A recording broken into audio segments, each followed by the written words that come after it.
This poem is called The Sound of Time.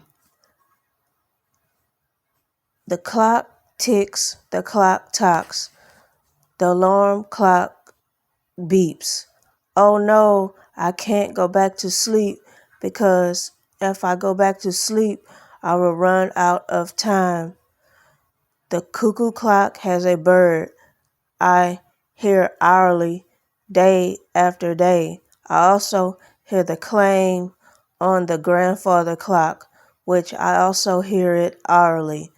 Oh, the sounds of time. Even though sometimes it drives me crazy, I don't know where I would be without